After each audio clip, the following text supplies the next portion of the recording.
ప్రకటించిన రేవంత్ రెడ్డి హటావో, రేవంత్ రెడ్డి హటావో, తెలంగాణ బచావో. తొలగించాలి రేవంత్ రెడ్డిని సీఎం పదవి నుంచి వెంటనే తొలగించాలి, తొలగించాలి. ఇట్లాంటి నినాదంతో ఒక్క జర్నలిస్టుని చంపితే 100 డిజిటల్ మీడియా జర్నలిస్టులు పుడతారు. రేవంత్ రెడ్డి, నువ్వు తెలంగాణ పులిబిడ్డని రాపించుకున్నావు.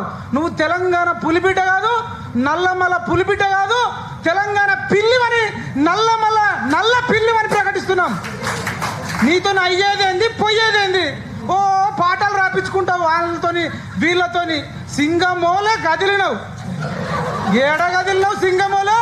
డిజిటల్ మీడియా జర్నలిస్టులంతా సింగమోలో కదిలితే, నిరుద్యోగులంతా తల్లిదండ్రుల కాళ్ళు మొక్కితే, కేసీఆర్ మీద కోపంతో నీ కోటేశ్వరు కానీ నీ మోకాన్ని చూస్తే కామారెడ్డిలో రెచ్చి ఇచ్చి వద్దు ఓడగొడతామని చెప్పి కామారెడ్డిలో చిత్తుగా ఓడిపోయినోడు ఇవాళ ముఖ్యమంత్రి అయి కూర్చున్నాడు. నువ్వు ఎమ్మెల్యేగా ఓడిపోయినోడివి, అసలు ముఖ్యమంత్రికి నీకు అర్హత ఉందా? జర్నలిస్ట్ చదవనోడు జర్నలిజం కాకపోతే పొలిటికల్ సైన్స్ చదవనోడు పొలిటికల్ లీడర్ ఎట్లా అవుతాడు?